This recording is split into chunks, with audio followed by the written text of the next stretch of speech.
Bismillahirrahmanirrahim. Alhamdulillahirabbil alamin. Wa bihi nasta'inu ala umurid dunya waddin.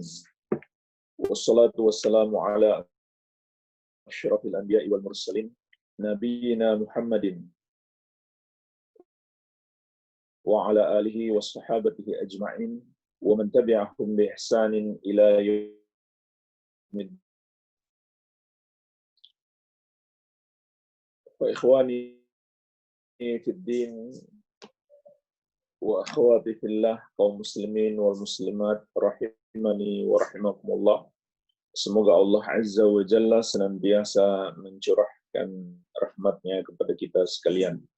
Insyaallah ta'ala kita akan melanjutkan pembahasan kitab Al-Usulus Sittah, 6 prinsip penting dalam agama Islam yang disusun oleh Syekhul Islam Al-Mujahidul Mujaddid Al-Imam Al-Allamah Al-Syekh Muhammad At-Tamimi rahimahullahu ta'ala rahmatan wasi'ah.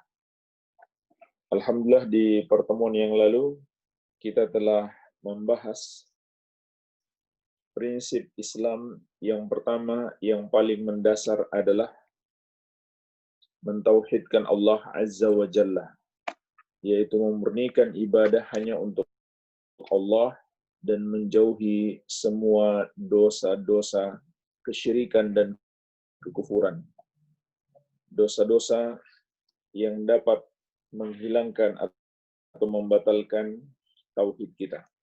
Maka pada kesempatan ini insyaallah kita akan memasuki pembahasan prinsip Islam yang kedua. Qala rahimahullah al-aslu ats-tsani. Prinsip yang kedua, amarallahu bil ijtima'i fid din wa naha 'anit tafarruq fihi. Allah memerintahkan kita untuk bersatu di dalam agama dan melarang kita berpecah belah di dalamnya. Fabayyanallahu hadza bayanan syafiyan tafhamuhu al-awam. Maka Allah telah menjelaskan prinsip ini di dalam banyak ayat Al-Quran dengan penjelasan yang memuaskan, yang dapat dipahami oleh orang-orang awam sekalipun. Wa nahana an nakuna kalladzina tafarraqu wa ikhtalafu qablana fahalaku. Dan Allah melarang kita untuk menjadi seperti orang-orang yang berpecah belah dan berselisih sebelum kita, maka mereka pun binasa. Binasa itu artinya mereka tersesat di dunia dan di akhirat akan mendapatkan azab yang pedih. Wa dzakara annahu amara al-muslimina bil ijtima'i fid din wa nahana 'anit tafarruq fihi. Dan Allah telah menyebutkan, yaitu dalam Al-Quran, perintahnya kepada muslimin untuk bersatu di dalam agama dan melarang kaum muslimin berpecah belah di dalamnya. Baik jemaah sekalian, inilah prinsip Islam yang kedua, yaitu bersatu di dalam agama dan larangan berpecah belah. Maka barang siapa yang tidak bersatu dalam agama dan melakukan perpecahan, berarti dia telah menyelisihi salah satu prinsip pokok agama Islam. Bukan sekedar menyelisihi kewajiban, tapi kewajiban yang sangat prinsip. Baik, jemaah sekalian, kata Syekh, dalam Al-Quran Allah telah memerintahkan kita untuk bersatu. Ini sangat banyak ayat-ayatnya. Di antaranya dalam surat Ali Imran ayat 100 3. Surat Ali Imran ayat 103. Allah Subhanahu wa taala berfirman, "Wa'tasimu bihablillahi jami'an wa la tafarraqu." Dan berpegang teguhlah kalian semuanya dengan tali Allah dan janganlah kalian berpecah belah. Berpegang teguhlah kalian semuanya dengan tali Allah dan jangan berpecah. Perhatikanlah ayat yang mulia ini. Allah Subhanahu wa taala nyuruh kita bersatu. Tetapi bukan sembarang persatuan, namun persatuan dengan tali Allah. Apa maksudnya dengan tali Allah? Dengan agama Allah, dengan Al-Quran, dengan As-Sunnah. Inilah perintah Allah untuk bersatu. Jadi kalau kita perhatikan dalam ayat ini mengandung 3 perintah. Yang pertama perintah untuk bersatu, yang kedua bersatu dengan agama Allah, dengan Al-Quran dan Sunnah. Yang ketiga, larangan berpecah belah. Larangan berpecah belah. Jadi, persatuan yang diinginkan oleh Allah, Tuhan di atas kebenaran. Dan ini yang disebut dengan al-jamaah.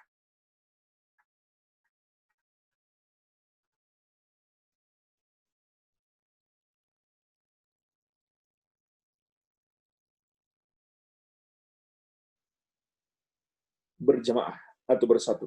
Yaitu kita bersatu di atas bersatu. Tapi bukan bersatu di atas kebenaran, itu bukanlah persatuan yang Allah inginkan. Makanya ada lakar sebagian orang, mereka pikir berjamaah atau bersatu membuat organisasi. Tidak, bukan itu maknanya. Bersatu itu adalah mengikuti jalan kebenaran. Kalau kita bersatu dalam satu organisasi misalkan, membuat kegiatan bersama, tapi kita mengikuti ajaran-ajaran yang beda, akidahnya beda-beda misalkan, maka ketahuilah persatuan. Itu bukan persatuan. Itu justru merawat perpecahan. Bukan bersatu. Bersatu itu adalah mengikuti jalan kebenaran. Makanya yang mulia Ibnu Mas'ud radhiyallahu anhu, al-jama'atu wa in kunta wahdak. Berjamaah, bersatu itu adalah yang sesuai dengan walaupun engkau seorang diri. Perhatikanlah jemaah sekalian, hakikat persatu. Sahabat yang mulia Ibnu Mas'ud radhiyallahu anhu mengatakan, itu adalah yang sesuai dengan kebenaran walaupun engkau seorang. Jadi ada satu orang, dia mengikuti ajaran yang benar, maka dialah yang disebut orang yang bersatu. Apa ajaran yang benar itu? Dan sunnah Nabi Sallallahu Alaihi Wasallam. Tetapi mungkin ada orang yang mengatakan kami mengikuti Al-Quran dan Sunnah. Yang lain lagi berkata kami mengikuti Al-Quran dan Sunnah. Namun fakta lihat mereka berbeda-beda. Kenapa? Karena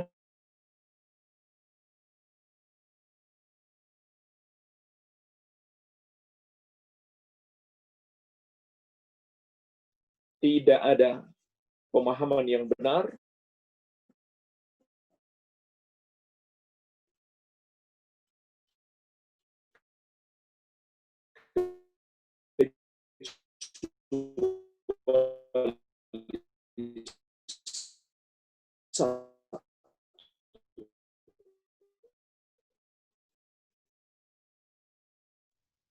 sallallahu alaihi wa ala alihi tentang perpecahan umat Rasulullah sallallahu alaihi wasallam.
Putus tadi?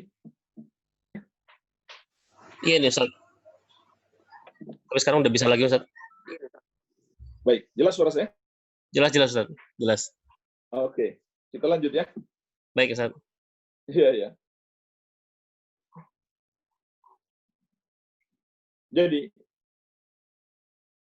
dengan mengikuti jalan kebenaran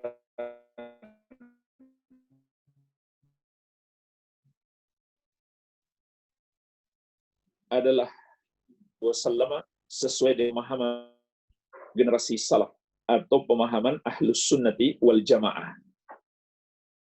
Inilah yang disebut dengan bersatu. Jadi jangan salah paham makna persatuan. Persatuan itu harus terpenuhi padanya dua hal. Yang pertama, kita bersama-sama kehubungan baik, bersatu secara fisik, tidak bermusuhan, menjaga persaudaraan, bersatunya di atas jalan kebenaran. Jadi ini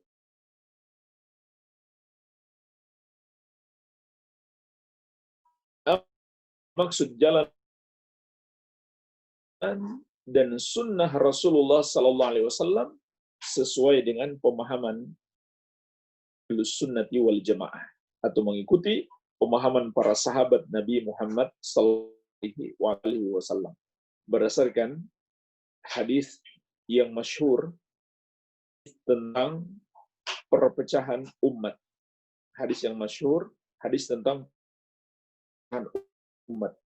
Rasulullah Sallallahu Alaihi Wasallam bersabda, "Wasataftari ummati ala 73 firqah, kulluha finnar illa wahid, ma ana alaihi wa ashabi."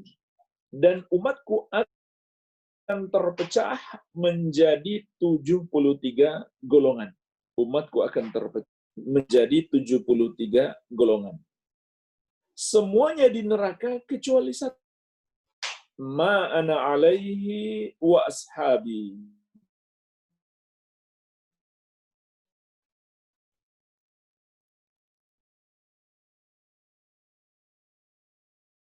Yang mengikuti aku, hadis yang mulia ini menegaskan kepada umat lagi bersatu. Kenapa? Hadis ini juga menjelaskan kepada kita apa sebabnya. Apa sebabnya umat itu terpecah belah? Karena mereka mengada-adakan sesuatu yang baru, yang tidak pernah diajarkan oleh Rasulullah Sallallahu Alaihi Wasallam. Jadi hadis ini jelas bersatu tentang persatuan yang diinginkan di dalam syariat. Namun mengikuti ajaran Rasulullah Sallallahu Alaihi Wasallam. Maka membuat ajaran baru yang menyelisihi petunjuk Nabi Sallallahu Alaihi Wasallam, ia disebut orang yang berpecah belah di dalam agama, yang mengikuti sunnah, mengikuti Al-Quran dan hadis sesuai pemahaman Ahlus Sunnati wal Jamaah. Dialah orang yang bersatu, walaupun dia seorang diri. Misalkan di satu daerah, di satu negeri, ada orang saja yang mengikuti Al-Quran dan Sunnah sesuai pemahaman Ahlus Sunnah wal Jamaah. Dan karena itulah seisi negeri atau satu daerah tersebut bersatu untuk memusuhinya atau menyelisihinya. Maka mereka semuanya yang menyelisihi disebut orang yang dia sendirian disebut orang yang bersatu. Ini hakikat persatuan dalam Islam. Bukan kumpul bersama, tapi mengikuti ajaran yang benar. Allah ingatkan di dalam surat Al-An'am ayat 153. Surat Al-An'am ayat 153.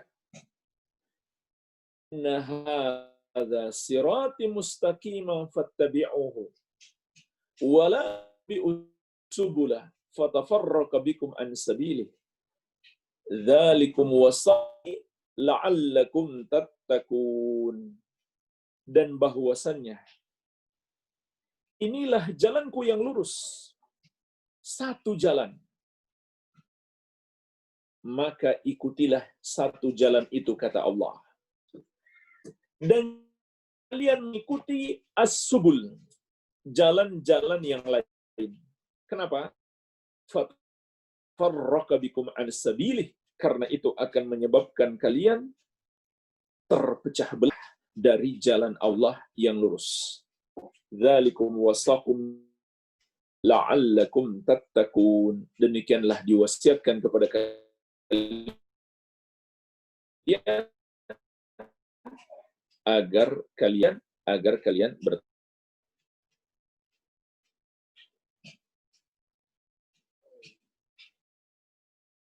baik. Perhatikanlah jemaah sekalian ayat yang mulia ini. Ini saya lihat ada pertanyaan masuk ya. Ditampung aja dulu, silahkan ditulis di chat. Insya Allah kita jawab setelah selesai materi. Jemaah sekalian, perhatikanlah ayat yang mulia ini. Allah Azza wa Jalla memerintahkan kita mengikuti jalan kebenaran. Dan Allah menyebutkan jalan kebenaran dalam ayat ini dalam bentuk isim mufrad. Maksudnya hanya satu jalan. Tidak, kebenaran itu tidak berbilang. Kebenaran itu tidaklah kebenaran itu hanya satu. Hanya ada satu jalan kebenaran, tidak ada yang lain. Apa satu jalan itu? Kalau kita hubungkan dengan hadis tentang umat tadi, maka jelas yang dimaksud satu jalan kebenaran adalah mengikuti Rasulullah Sallallahu Alaihi Wasallam dan beliau radhiyallahu taala anhum ajmain. Atau dengan kata lain, mengikuti jalan Ahlus Sunnati wal Jamaah. Atau dengan kata lain, berpegang dengan ajaran-ajaran atau sunnah Rasulullah Sallallahu Alaihi Wasallam. Inilah satu jalan kebenaran. Kemudian Allah kabarkan kepada kita jalan penyimpangan dan kesesatan itu jumlahnya banyak. Itu jumlahnya banyak. Allah sebutkan dalam bentuk jamak, isim jamak. Wala tattabi'u as-subula. Janganlah kalian mengikuti as-subul, jalan-jalan yang lain. Jalan-jalan yang lain. Apa makna jalan-jalan yang lain di sini? Kata Imam Mujahid rahimahullah, ahli tafsir dari generasi tabi'in, murid senior Ibnu Abbas radhiyallahu anhu. Beliau mengatakan, as-subul al-bid'u wal. As-subul, jalan-jalan yang lain itu adalah bid'ah dan syubhat-syubhat. Bid'ah dan syubhat. Itulah jalan yang lain yang Allah larang kita untuk mengikutinya. Apa itu bid'ah? Semua yang dinisbatkan agama, yang disandarkan kepada agama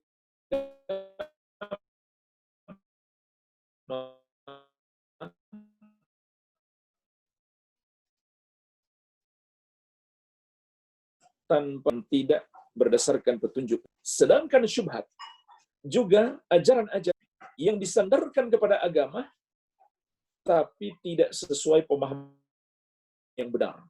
Namun kelihatan benar, sepertinya benar.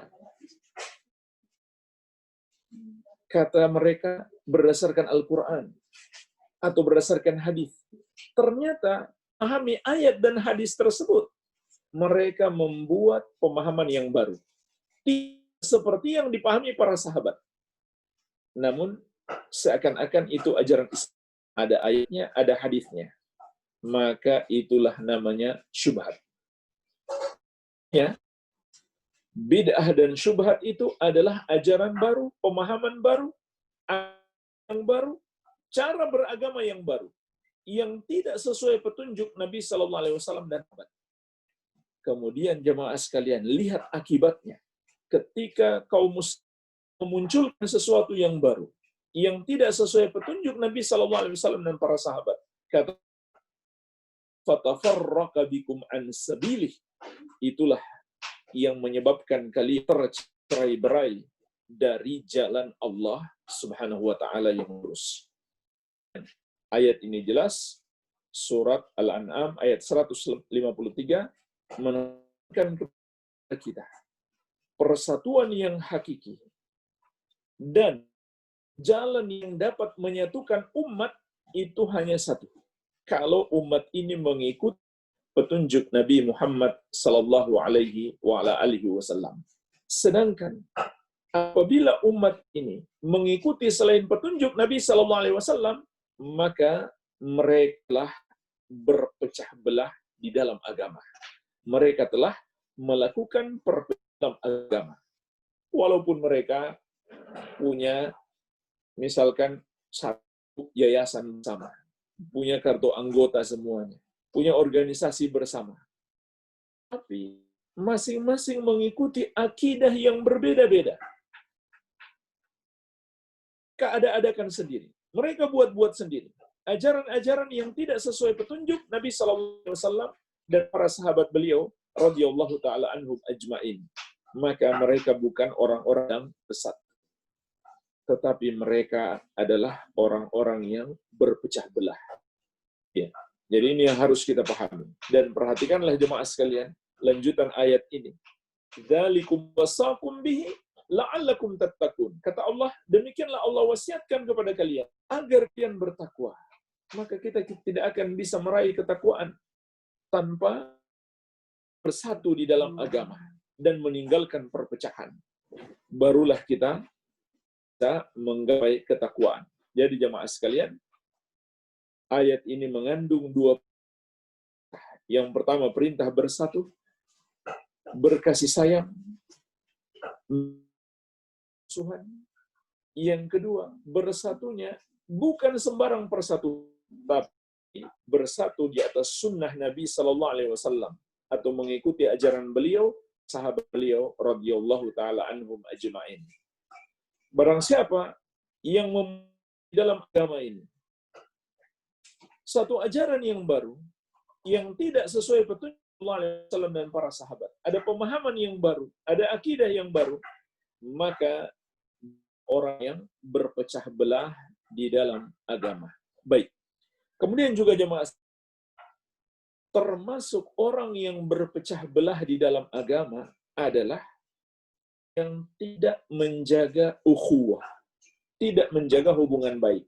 Jadi dua bentuk perpecahan di dalam agama. Yang pertama, memunculkan yang Nabi Shallallahu Alaihi Wasallam tidak pernah ajarkan kepada kita, memunculkan bid'ah baru, terutama dalam hal akidah. Ya. Ini orang yang berpecah belah dalam agama. Walaupun dia punya akhlak baik kepada sesama muslim, tapi dia berbuat bid'ah dalam agama, disebut orang yang memecah belah persatuan kaum muslimin. Dia disebut orang yang memecah persatuan kaum muslimin, orang yang menyimpang, orang yang sesat. Kalau memunculkan di dalam agama ini ajaran-ajaran yang tidak pernah dicontohkan oleh Rasulullah Sallallahu Alaihi Wasallam. Ini yang pertama. Yang kedua, disebut juga orang yang berpecah belah, orang yang menjaga hubungan baik dengan saudaranya sesama muslim.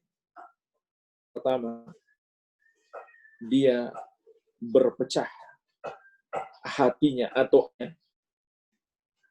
yang kedua, dia memecah belah fisik kaum muslimin menjadi saling berpisah.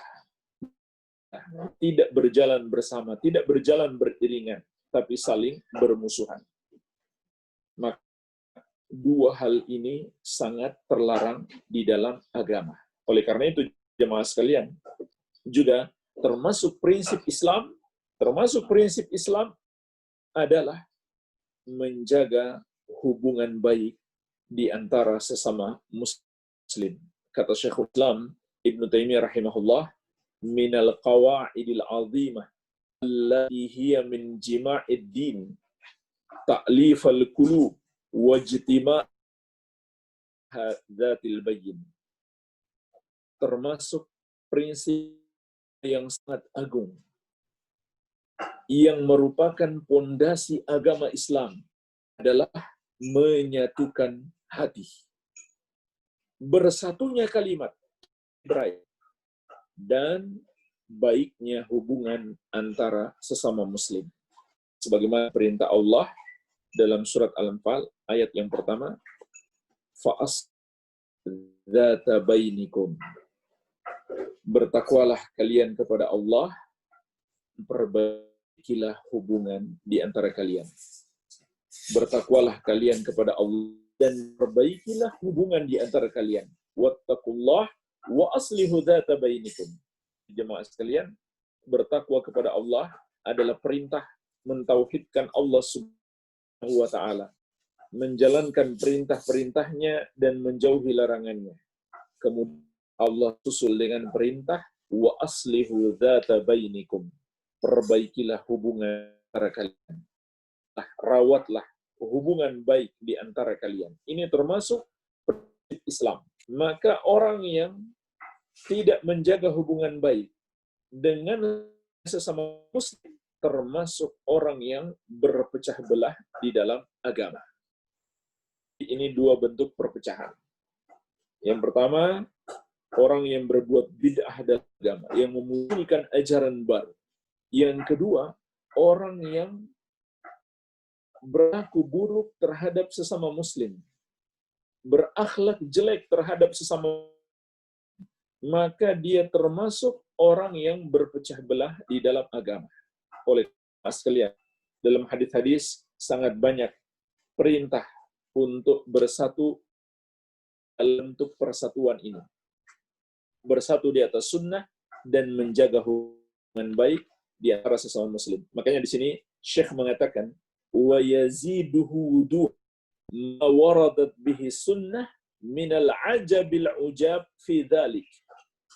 Tambah kejelasan permasalahan ini adalah yaitu hadis-hadis yang kata Syekh sangat tentang perkara ini, yang menjelaskan kepada kita hakikat persatuan dan untuk menjaga hubungan baik di antara sesama muslim. Syekh hadis-hadis menambah kejelasan dalam dua bentuk persatuan ini, dua bentuk persatuan. Yang pertama, bersatu di atas sunnah.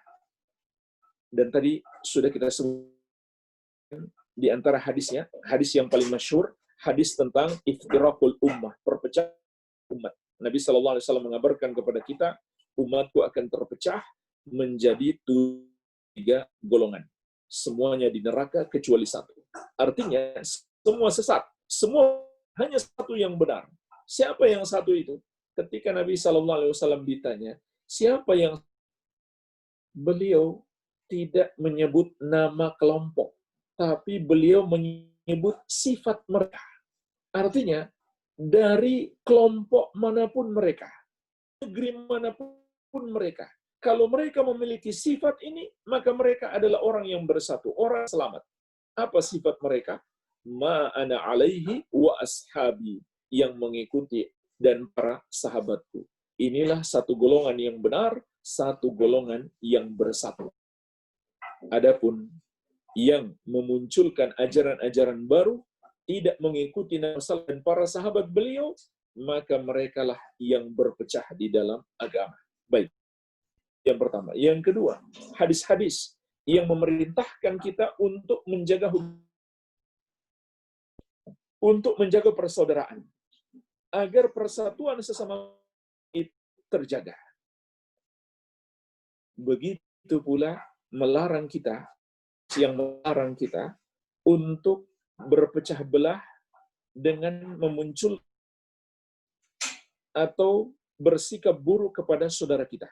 Bersikap buruk kepada saudara. Berikut, jemaah sekalian, saya akan sebutkan 3 hadis Nabi sallallahu alaihi wasallam yang di dalamnya terdapat perintah bersatu dan larangan 10 akhlak yang tercela. Larangan terhadap 10 akhlak yang tercela yang dapat membuat umat Islam tercerai-berai karena 10 akhlak tercela ini. Baik.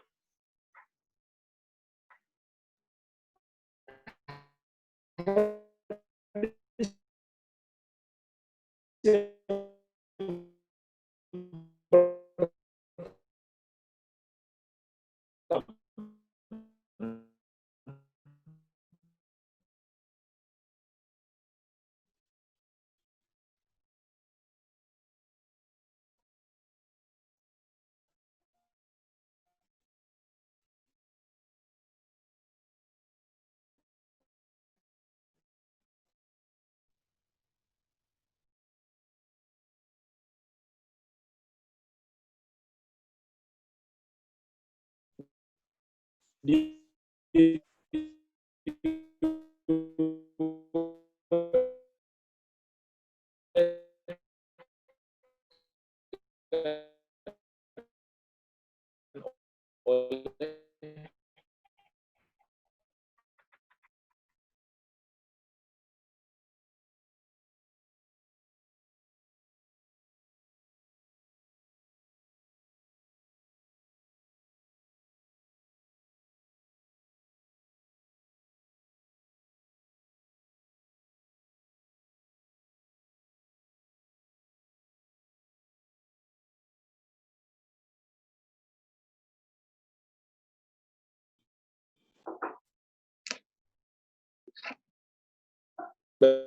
nyambung lagi. Siap Ustaz. Siap Ustaz. Ya, sampai mana tadi? Tadi terputus-putus soalnya Ustaz. Terputus-putus, subhanallah. Koneksinya. Tentang hadis ini Ustaz. Saya ulang lagi bagian terakhir. Ini sekarang sudah jelas.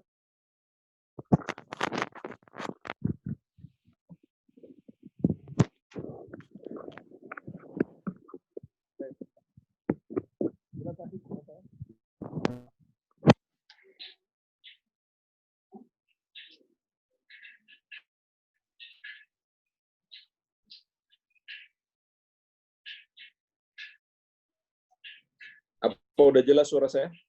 Sudah jelas Ustaz. Ustaz. Baik. Bisa dilanjutkan. Saya Siap. ulangi bagian terakhir tadi ya. Baik Ustaz.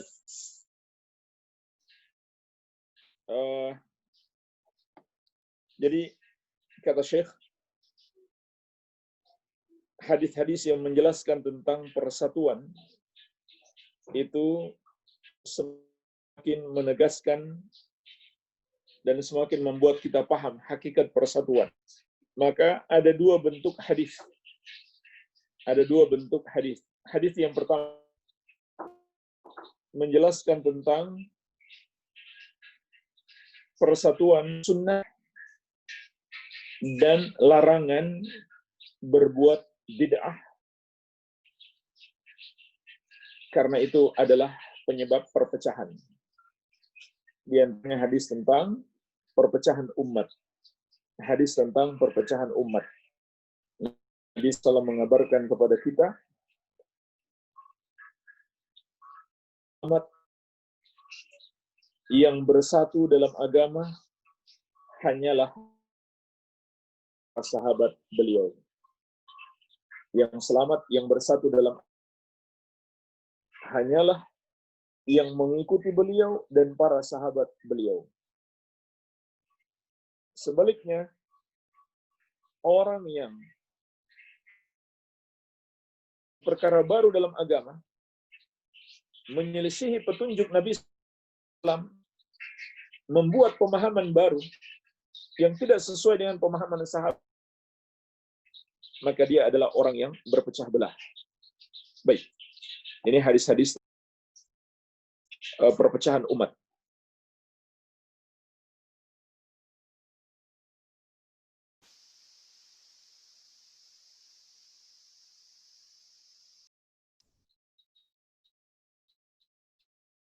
Ini bentuk hadis yang pertama. Bersaudara, sejumlah akhlak buruk yang dapat memecah belah umat. Maka di sini saya akan sebutkan secara ringkas 3 hadis Nabi SAW yang di dalamnya 10 akhlak buruk. Penjelasan tentang 10 akhlak buruk yang dapat belah dari 3 hadis. Kesemuanya dalam riwayat, atau dengan sebenarnya ini riwayat Bukhari dan Muslim, tapi yang akan saya sebutkan dengan Muslim. Yang pertama, Rasulullah SAW bersabda, "Al-Muslimu akhul Muslim." Seorang Muslim adalah saudara terhadap Muslim yang lain. Muslim adalah saudara terhadap Muslim yang lain. La yadhlimu, janganlah dia menzaliminya. Wala yakhdhuluhu, dan janganlah dia meninggalkannya, maksudnya tidak menolongnya. Wala yahkir, ya merendahkannya. Merendahkan seperti menghina, membuli, menggibah, dan at-taqwa hahuna, tak di sini, wa yushiru ila sadri, dan beliau menunjuk ke arah dadanya. Maksudnya hakikat takwa adalah ketakwaan hati. Bihasabi imri'in minasyarr ayyahkira akhahul muslim. Cukuplah seseorang itu buruk, jelek, ketika dia merendahkan saudaranya muslim. Kull muslim alal muslim haramun damu. Setiap muslim atas muslim yang lain haram darahnya, kehormatannya, dan hartanya. Ini riwayat yang pertama dari Abu Hurairah radhiyallahu anhu, diriwayatkan Imam Muslim. Riwayat yang kedua, ada tambahan, juga masih dalam riwayat Abu Hurairah, riwayat Muslim, juga dari Anas bin Malik radhiyallahu taala anhu. Ada tambahan, la tahasadu, janganlah kalian saling, wala tabaghadu, janganlah kalian saling membenci, wala tajassasu, dan janganlah kalian saling memata-matai, cari aib, wala tahassasu, dan janganlah kalian saling mencari info antara satu dengan yang lainnya untuk tujuan buruk. Najashu, dan janganlah kalian melakukan najash. Najash itu pura-pura menawar barang supaya pembeli lakukan pembelian dengan harga yang lebih tinggi. Ya. Wa kunu ibadawana, dan jadilah kalian hamba-hamba Allah yang bersaudara. Riwayat yang ketiga sama, masih dalam riwayat Muslim dari sahabat yang mulia Abu Musa Al-Asy'ari radhiyallahu anhu. Ada tambahan, Rasulullah sallallahu alaihi wasallam bersabda, la kalian saling memutuskan hubungan, wala tadabaru, dan janganlah kalian saling membelakangi, saling cuek, enggak mau tegur sapa. Wala tadu, jangan pula saling membenci, wala tahasadu, jangan pula saling hasad, wa ibadallahi ikhwana, dan jadilah hamba-hamba Allah yang bersaudara. Jemaah sekalian, dari 3 hadis ini Rasulullah sallallahu alaihi wasallam menjelaskan 10 akhlak buruk. 10 akhlak buruk yang menyebabkan terkoyaknya hubungan baik antara sesama muslim yang dilarang oleh Rasulullah sallallahu alaihi wasallam. Yang pertama, berbuat zalim.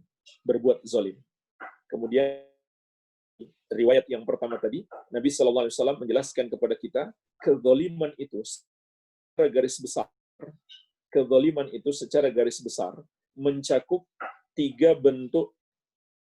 Yang pertama, zalim terhadap harta, seperti merampok, mencuri, merampas, termasuk berhutang mau bayar. Itu zalim. Bahkan orang yang menunda-nunda pembayaran hutang padahal mau bayar, tapi masih niat bayar, itu sudah zalim. Apalagi yang mau bayar sama sekali. Rasulullah SAW bersabda dalam hadis yang lain, matlul orang yang mampu bayar hutang, yang menunda-nunda pembayaran adalah iman. Baik. Kezaliman yang kedua, kezaliman terhadap kehormatan, yaitu merendahkan kehormatan seseorang, apakah menghina, membuli, dan lain-lain. Kezaliman yang ketiga, terhadap darah. Kezaliman terhadap darah, seperti memukul, membunuh, menumpahkan darah. Baik, ini 3 bentuk kezaliman. Kezaliman harta, kehormatan, dan darah. Baik, ini yang pertama. Larangan berbuat zalim. Yang kedua, janganlah saling meninggalkan, yaitu tolong saudara kita. Ini akhlak buruk. Ketika saudara kita butuh, kita tidak menolong dia. Ya. Dan biasanya orang, kalau dia yang lagi butuh, dia mendekat kepada saudaranya. Ketika saudaranya yang membutuhkan, dia tinggalkan. Maka ini adalah akhlak yang buruk yang bisa merusak hubungan baik. Kemudian yang ketiga, merendahkan. Merendahkan saudaranya sesama muslim dalam semua bentuk perendahan.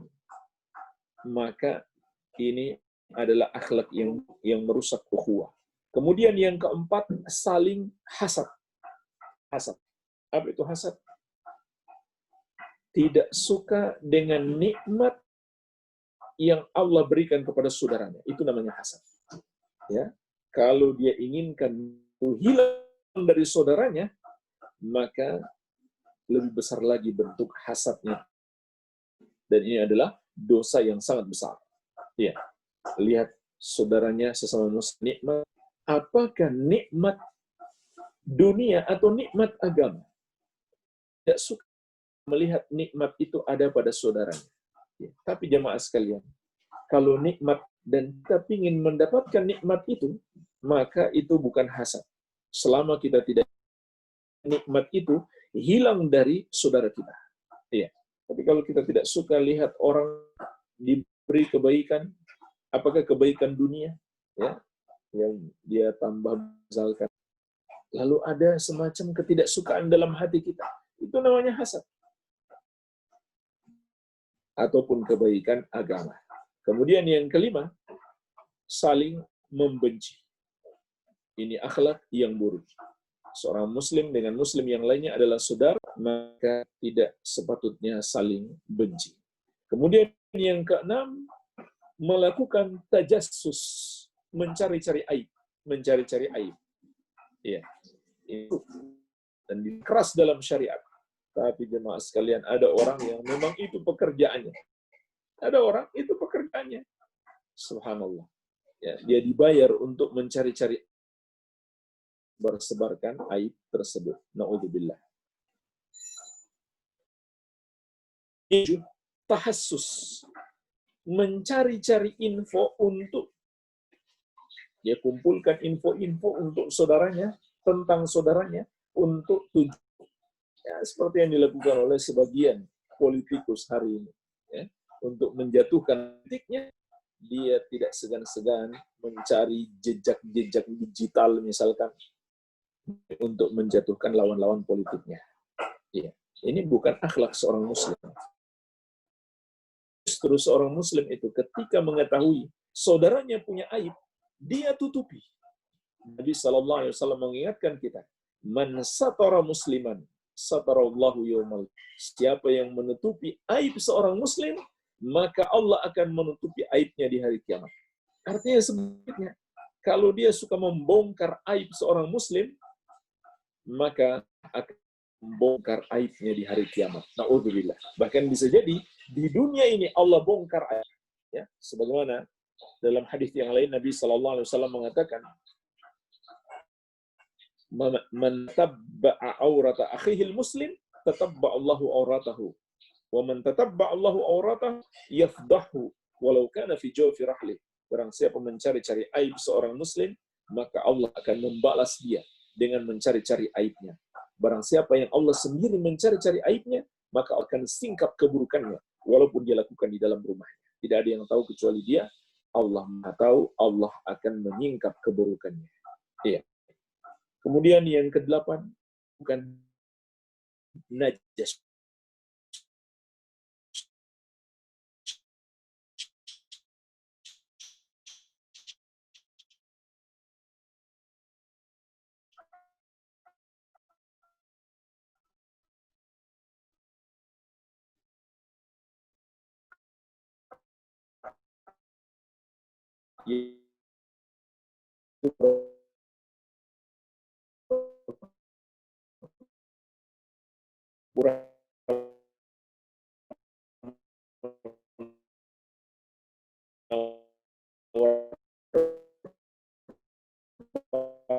Orang supaya orang yang ini tentu adalah penipuan. Dalam semua bab, termasuk dalam muamalah, tidak boleh kita zalim kepada kaum muslimin, akan membuat kaum muslimin bermusuhan, tidak bersatu, berpecah dalam agama, rusak persaudaraan. Maka ini bentuk di dalam agama yang harus kita hindari. Ya, jadi jemaah sekalian, kesimpulannya, bersatu dalam agama adalah mengikuti ajaran yang benar, mengikuti jalan yang lurus, yaitu jalannya Rasulullah SAW dan para sahabat, atau yang kita kenal ahlus sunnati wal jamaah. Siapa yang mengada-ada dalam berbid'ah dalam agama, dia adalah orang yang berpecah belah menurut syariat. Yang kedua, menjaga ukhuwah, menjaga hubungan baik antara sesama muslim. Menjaga hubungan baik antara sesama muslim.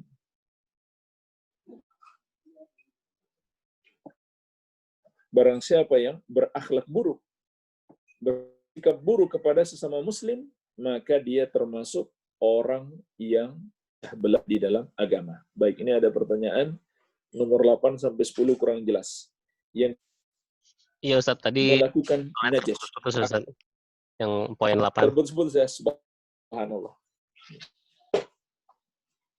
Coba saya tes dulu ya.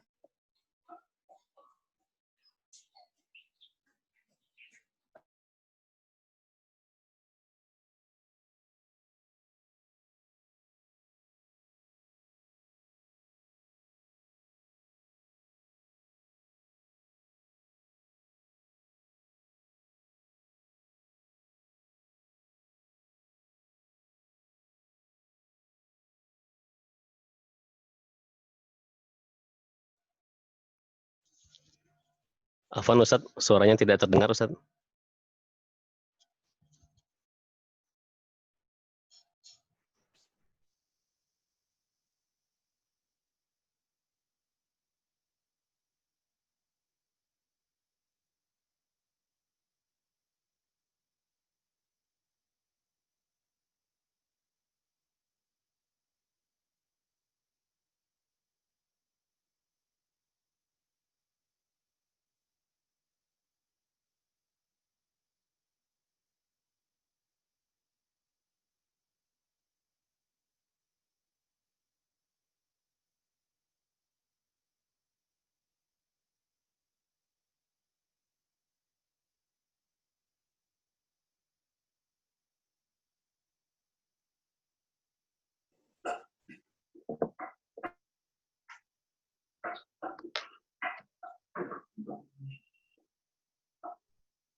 Gimana, Akhi? Agak jelas?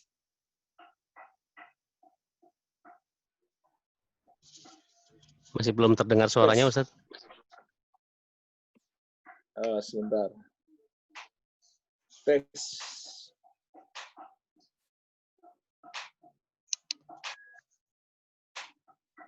Sudah kedengeran Ustaz. Terdengar Ustaz. Baik, sudah terdengar Ustadz. Sudah ya? Baik. Sudah Ustadz. Ke 8 tadi. Larangan melakukan najas atau akhlak buruk yang dapat merusak hubungan adalah an-najas, yaitu pura-pura menawar barang agar orang yang mau membeli menawar yang lebih tinggi lagi. Maka ini adalah bentuk pengkhianatan terhadap sesama muslim. Iya. Walaupun tujuannya untuk membantu penjual. Ya. Padahal harganya nggak segitu. Dia hanya pura-pura menawar, pembeli menawar dengan harga yang lebih tinggi lagi. Baik. Kemudian yang ke-9, saling memboikot. Saling memboikot. Yang ke-9, memutuskan hubungan. Ya, memutuskan hubungan. Ya, saling membelakangi. Maksudnya tidak mau bertegur sapa. Tidak mau bertegur sapa. Baik, inilah 10 akhlak buruk dalam 3 hadis. Jemaah, mungkin sementara ini yang bisa saya sampaikan. Barangkali bisa kita lanjutkan dengan tanya jawab. Saya persilahkan. Ustadz, Maaf, ini ada pertanyaan tadi. Iya, tadi mungkin karena terus terhapus di chat saya. Bisa ditulis ulang, Akhi? Saya bacakan Ustadz ya. Ulang. Oh iya, silakan, boleh. Nah Ustadz, ada pertanyaan pertama dari jamaah. Mungkin banyak kekhawatiran terhadap ancaman yang dikuasai oleh orang ateis, sekuler, dan sebagainya. Sehingga banyak yang menyerukan persatuan di atas pemahaman yang berbeda. Nah, bagaimana Ustadz untuk meyakinkan kaum muslimin bahwa memperbaiki dan menyatukan akidah lebih penting daripada di atas bersatu dalam perbedaan? Baik. Jawabannya, keduanya harus dilakukan. Keduanya harus dilakukan. Memperbaiki akidah, memperbaiki pemahaman, mengajak kepada sunnah Nabi SAW, begitu pula menjaga hubungan baik antara sesama muslim. Karena itu 2 makna persatuan, maka keduanya harus dilakukan. Iya. Kemudian jemaah sekalian, yang harus dipahamkan menghadapi semua kekuatan musuh Islam. Semua kekuatan yang memusuhi Islam. Maka kita membutuhkan pertolongan Allah Subhanahu wa taala. kita membutuhkan pertolongan Allah Tabaraka wa Ta'ala. Lihatlah, dalam sepanjang sejarah Islam, ya, buka lagi sejarah Islam, lihat dalam sepanjang sejarah, tidak ada sejarahnya umat Islam itu menang karena mereka banyak. Karena jumlah mereka banyak. Tidak ada. Selalu dalam setiap pertempuran melawan orang-orang kafir, jumlah umat Islam jauh lebih sedikit. Tetapi kemenangan selalu berada pada kaum muslim. Bahkan sebaliknya, Allah hendak memberi pelajaran di perang Hunain. Di perang Hunain, kaum muslimin jauh banyak. Tapi di awal pertempuran, mereka kocar-kacir. Subhanallah. Sama sekian. Dari sekitar 10.000 kaum muslimin di perang Hunain, ya, melawan hanya 3-4.000 orang musyrik. Itu mereka kocar-kacir di medan tempur hanya sekitar 100 orang. Bersama Rasulullah sallallahu alaihi wasallam bertahan. Kenapa? Apa yang terjadi di perang Hunain? Kata Allah, wa yauma Hunain idz ajabatkum kathratukum falam tughni ankum syai'a. Ingatlah ketika kalian takjub dengan banyaknya jumlah kalian. Perhatikan kalian. Allah ingatkan, ini termasuk penyimpangan. Ini termasuk kerusakan hati. Munculnya sifat ujub terhadap kekuatan diri. Kagum terhadap banyaknya jumlah atau kuatnya persenjataan. Ini tidak boleh. Ini penyakit hati. Itulah yang terhadap diri kita. Iya. Kata Allah, perang Hunain, ketika kalian takjub dengan banyaknya jumlah kalian, falam tughni ankum syai'an. Ternyata jumlah kalian yang banyak tidak bermanfaat kepada kalian sedikit pun. Perhatikan jemaah sekalian, jumlah yang tidak bermanfaat kepada kita sedikit pun. Apa yang bermanfaat kepada kita? Pertolongan Allah tentunya. Pertolongan Allah Subhanahu wa Ta'ala. Iya. Hanya bagi menggapai pertolongan Allah tidak lain iman dan takwa. Dengan berpegang teguh terhadap Sallallahu Alaihi Wasallam, itulah sebab kita mendapatkan pertolongan. Wasbiru wa tattaqu la yadurrukum kaiduhum syai'a. Allah, kalau kamu sabar dan bertakwa, maka semua tipu daya musuhmu, rencana-rencana, konspirasi jahat mereka tidak akan membahayakan sedikit.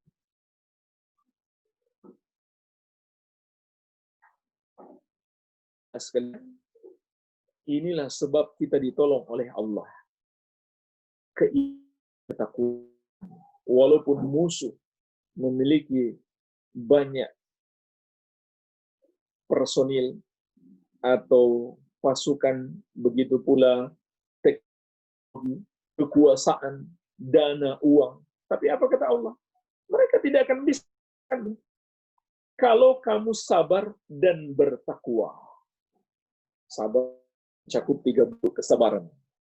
Sabar dalam menjalankan perintah Allah, sabar menjauhi larangan Allah, dan sabar dalam menghadapi hal-hal yang menyulit hidup kita.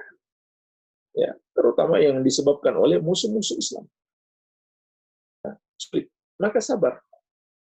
Jangan kita menempuh cara-cara yang bertentangan dengan syariat. Justru itu membuat Allah tidak menolong kita.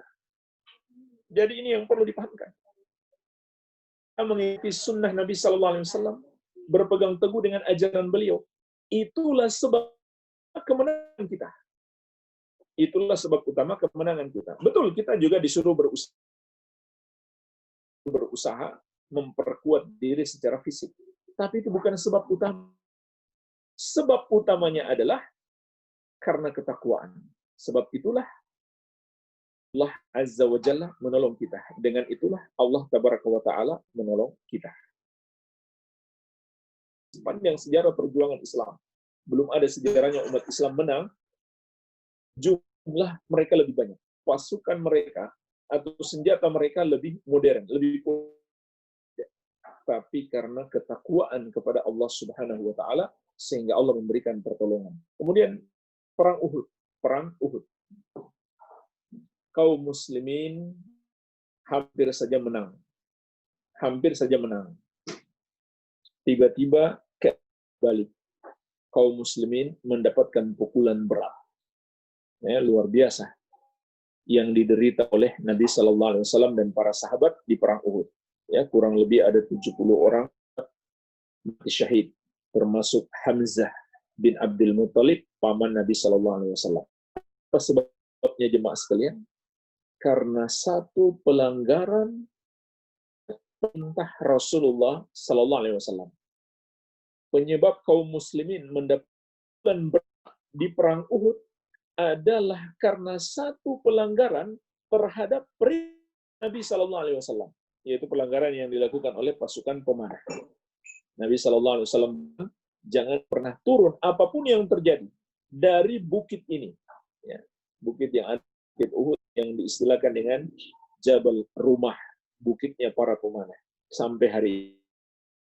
Tapi mereka lupa dengan pesan Nabi Sallallahu Alaihi Wasallam, lalu maka Khalid bin Walid yang ketika itu masih kafir melihat peluang, melihat celah, dia berbalik dan menghantam kaum muslimin dari arah belakang. Dia berputar membawa pasukannya kaum muslimin dari arah belakang. Jadi kaum muslimin dihantam dari arah depan dan arah belakang. Maka biasa penderitaan yang dialami kaum muslimin ketika itu. Kata Syekh Muhammad bin Shalih Al-Utsaimin, perang Uhud memberi pelajaran kepada kita. Satu perintah Nabi Sallallahu Alaihi Wasallam dilanggar oleh kaum muslimin, menyebabkan kaum muslimin dimenangkan oleh Allah Azza wa Jalla. Nah sekarang jemaah sekalian, berapa banyak perintah Allah Alaihi Wasallam yang kita abaikan. Jadi jangan berharap menang selama kita masih mengabaikan petunjuk Nabi Sallallahu Alaihi Wasallam. Jadi ini yang paling utama untuk diperbaiki. Tentu tetap menjaga hubungan baik dengan sesama muslim, namun yang paling utama adalah memperbaiki keadaan kaum muslimin. Dan ketahuilah, ketika kita berusaha menasehati, mengingatkan kaum muslimin, itulah baik-baiknya bentuk kasih sayang kita kepada sesama muslim. Kita lihat dia dalam akidahnya, apalagi melakukan dosa kesyirikan dan kekufuran, kita berikan nasihat, kita berikan peringatan. Itulah sebaik-baiknya cinta kasih, sebesar-besarnya tanda cinta kasih kita kepada sesama muslim. Kita lihat saudara kita melakukan kesalahan, lalu kita biarkan, itu menunjukkan kita tidak sayang. Tapi ada orang-orang yang malah membalik. Nah inilah yang dikatakan oleh Syekh. Thumma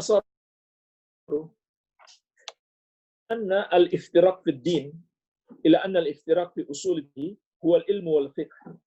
Wa sara al-ijtima' fi din la yakuluhu ila zindiq wa majnun. Keadaan menjadi terbalik. Bahwa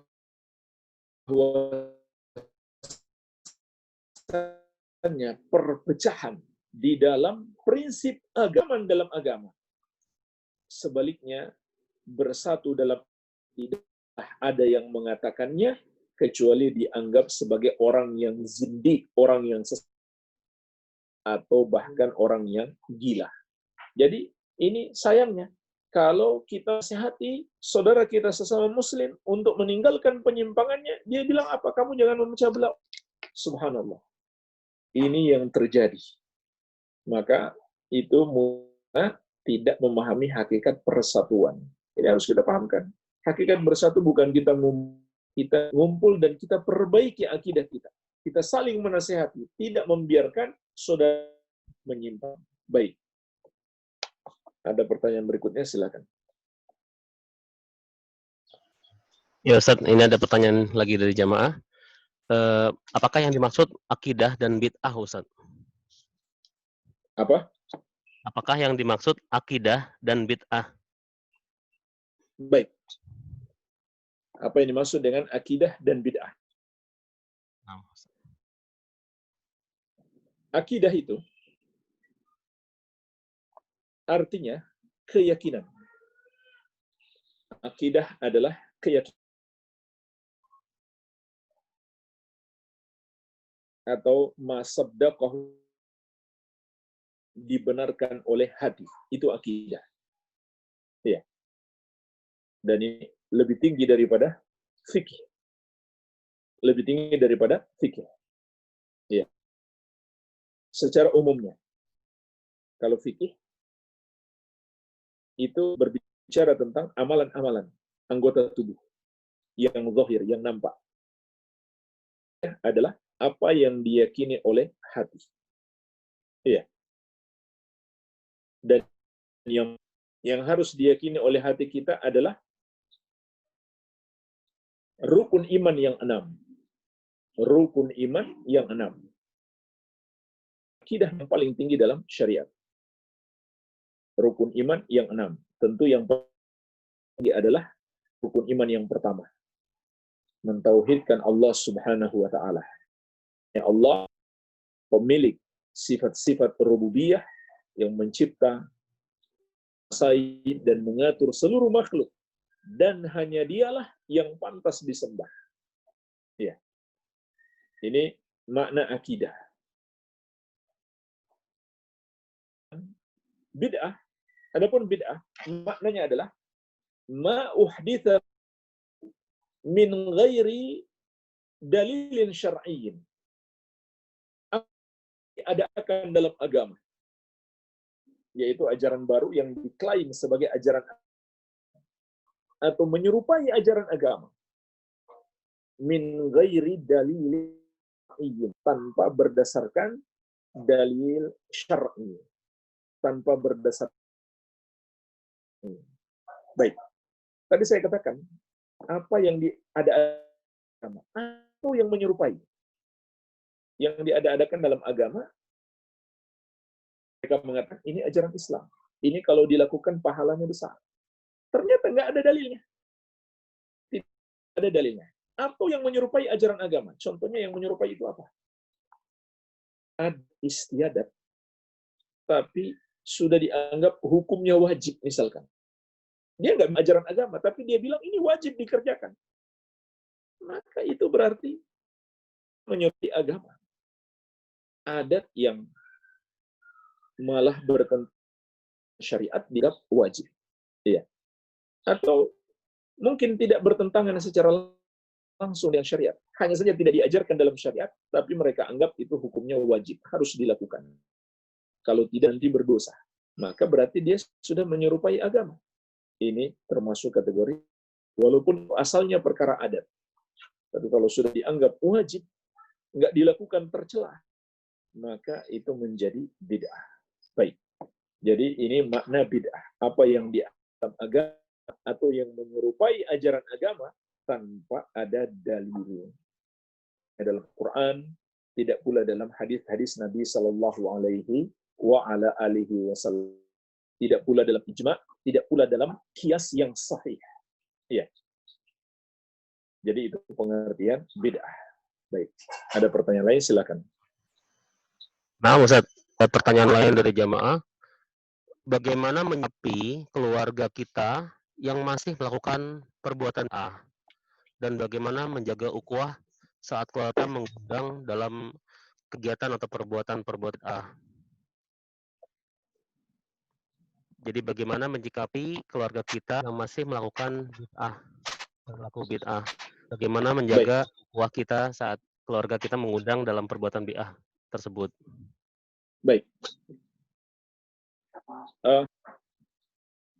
Yang pertama, Kalau keluarga kita berbuat bid'ah, tentu kewajiban utama kita adalah menyelamatkan mereka. Memberi yang baik, memberi nasihat yang baik. Nasihat yang baik itu dengan cara yang ilmiah, menyampaikan dalil-dalil dan penjelasan yang baik. Begitu pula dengan lembut, dengan kelembutan. Ya, ini tugas kita. Dan inilah sayang yang sebenarnya. Kalau kita biarkan saudara kita, keluarga kita berbuat bid'ah, berarti kita yang sama mereka. Jadi jangan malah sebaliknya kita beralasan menjaga hubungan baik, lalu kita diamkan. Itu salah. Itu tidak benar. Justru kita membiarkan perpecahan kalau begitu. Dan kita, yang lebih berbahaya lagi, kita biarkan mereka terjerumus dalam kesesatan, terancam masuk neraka. Itu kan nggak sayang namanya. Ya. Jadi, walaupun kita menerima resiko, terkadang dimusuhi oleh saudara kita sendiri, kita saja sudah memberi nasihat. Dan itulah yang dialami oleh Rasulullah SAW. Dimusuhi oleh keluarganya sendiri, karena menyampaikan kebenaran kepada mereka. Karena menyampaikan kebenaran kepada mereka, beliau dimusuhi. Ya, andai beliau diam saja, ya. Bahkan mereka telah datang kepada Abu Thalib dan meminta Abu Thalib, kami akan memberikan semua yang dia butuhkan. Mau harta, kekuasaan, mau istri, kami akan berikan semuanya yang terbaik untuk dia. Rasulullah SAW menolak semua tawaran tersebut. Iya. Jadi ini yang pertama, tetap kita nasihati. Namun tentu nasihat dengan cara yang baik. Dan juga tetap menjaga hubungan baik. Ya, menjaga hubungan, kita hindari akhlak yang tercela. Begitu pula kita berbuat baik kepada mereka. Jadi kalau ditanya bagaimana menjaga ukhuwah, kalau misalkan kita diundang kepada acara bid'ah, kita nggak datang, mereka marah. Pertama, jamaah sekali, yang perlu saya ingatkan, pertama sekali, jangan pikirkan kemarahan manusia dulu. Pikirkan dulu kemarahan Allah. Ya, jangan sampai kita pertama sekali takut orang-orang nanti marah, keluarga nanti marah. Pikirkan dulu pertama sekali, jangan sampai Allah marah kepada kita. Dan Allah SAW mengingatkan, man aradan nasa bisakhatillah wakalahu Allah nas. Barang siapa mencari keridhaan manusia dengan membuat Allah murka, maka Allah biarkan dia kepada manusia. Jadi hati-hati. Kalau demi agar orang senang kepada kita, nggak marah sama kita, lalu kita melanggar Tuhan Allah, kita buat Allah murka, maka kata Nabi SAW, Allah akan biarkan kita. Maksudnya Allah tidak akan menolong kita. Jadi hati-hati. Jangan sampai kita berprinsip seperti khawatir keluarga tersinggung, khawatir keluarga marah, lalu kita ikuti semua mereka, padahal tidak sesuai dengan syariat Allah. Baik, ini pertama sekali. Kemudian yang kedua, walaupun mereka marah, pertama kita tentu tidak menuruti apa yang mereka inginkan, walaupun mereka marah, karena kita lebih takut. Tapi kita bisa melunakkan hati mereka dengan cara yang lain. Jadi ini yang harus kita lakukan. Di satu sisi kita tidak memenuhi mereka inginkan karena bertentangan dengan syariat, tapi di sisi lain kita melunakkan hati mereka dengan cara yang sesuai syariat. Gimana? Berbuat baik kepada mereka, terutama memberi hadiah. Rasulullah SAW bersabda, tahabu, saling memberi hadiahlah, maka kalian akan saling mencintai. Ya. Jadi kita tutupi dari pintu ini.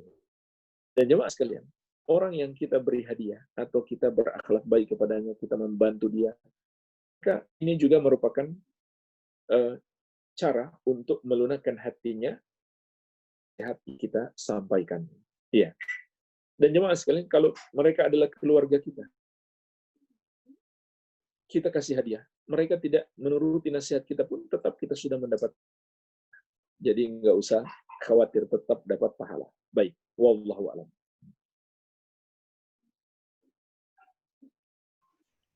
Pertanyaan terakhir Ustaz dari jamaah. Baik. Apa yang harus kita lakukan, apa yang harus dilakukan oleh kaum muslimin dengan adanya atau munculnya paham komunis, Ustaz? Saat ini kan Baik. susah lagi dengan paham komunis. Tentunya kaum muslimin harus menentang ajaran ini, ya. Dan yang paling utama jemaah sekalian, utama harus kita lakukan adalah menjelaskan kepada umat, terutama kepada pemerintah, begitu seluruh masyarakat, tentang bahaya komunisme. Daripada itu, kita juga harus mengajarkan kepada masyarakat akidah yang benar, ajaran yang benar. Jemaah sekalian, karena komunisme itu muncul disebabkan kaum tidak punya ilmu yang benar, tidak punya keyakinan yang benar. Hakikatnya. Makanya dalam Al-Quran Allah mengatakan, "Qul ja'al haqqu wa zahaqal batil, innal batil kana zahuqa." Katakan, kebenaran itu telah datang, kebatilan itu telah lenyap. Sesungguhnya itu memang akan selalu lenyap. Apa arti ayat ini jemaah sekalian? Kebenaran telah datang, kebatilan lenyap. Maknanya adalah ilmu yang sahih sehingga hilang kebatilan. Jadi masyarakat itu terpengaruh komunisme. Munculnya komunisme di tengah masyarakat karena kebodohan terhadap yang sahih, terhadap ajaran yang benar. Itu akar masalahnya sebenarnya. Itu akar masalahnya. Ya sama saja di masyarakat atau di pemerintahan. Bodoh akan dengan mudah terpengaruh komunisme, menyetujui komunisme, mengesahkan undang-undang tentang komunisme. Itu kan karena kebodohan hakikatnya. Tidak tahu terhadap ajaran yang benar. Jadi ini sebenarnya akar permasalahan harus kita nahi. Memperbaiki akidah, meluruskan pemahaman tentang bahaya komunisme. Ya, dan ulama Islam seluruhnya sepakat komunisme itu adalah kekafiran. Barang siapa mengikuti organisasi atau partai komunis atau sekedar menyetujui pemahaman mereka, sepakat ulama perbedaan pendapat, hukumnya dia kafir, murtad, keluar dari Islam. Ini harus kita jelaskan. Ini bukan sekedar masalah politik. Ini masalah akidah. Ini bukan sekedar masalah partai. Ini masalah akidah. Bahkan bukan sekedar masalah kezoliman mereka.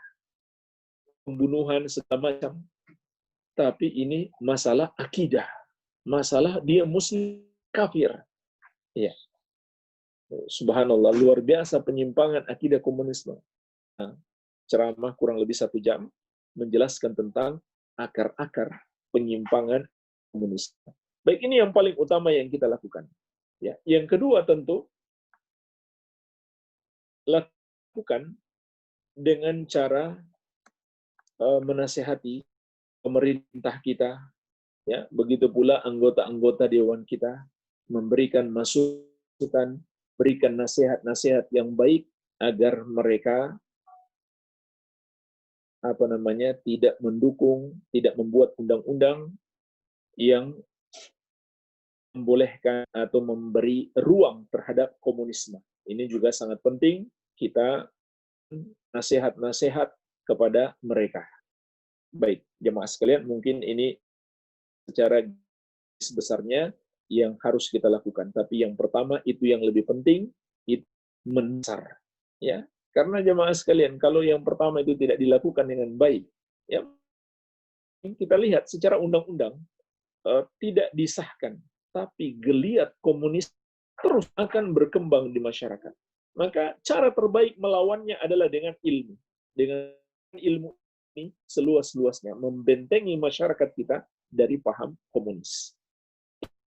Dan kalau kita yang ada di bagian pemerintah, ya, hal tadi saya berbicara kita sebagai masyarakat.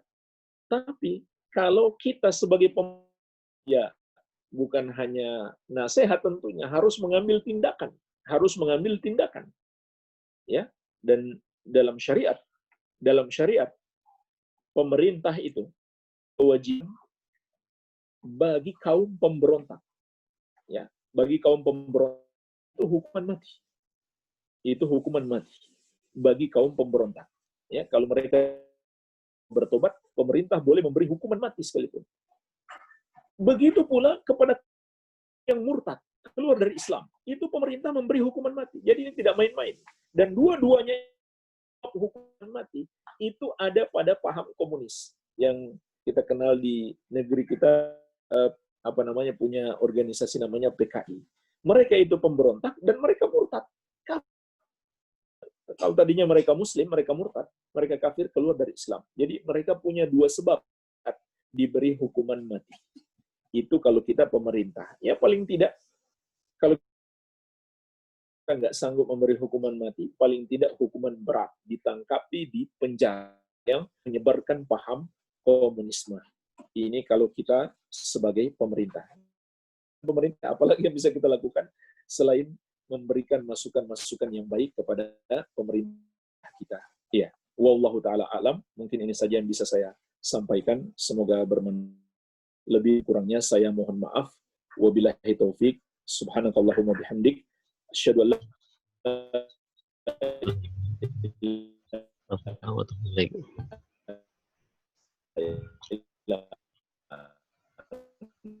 Astaghfiruka wa atubu ilaik. Wassallallahu alaihi warahmatullahi wabarakatuh. Waalaikumsalam warahmatullahi wabarakatuh. Jazakallahu khair Ustaz. Barakallahu fiik. Wa yakum wa jazakumullah khair. Wa fiikum barakallah.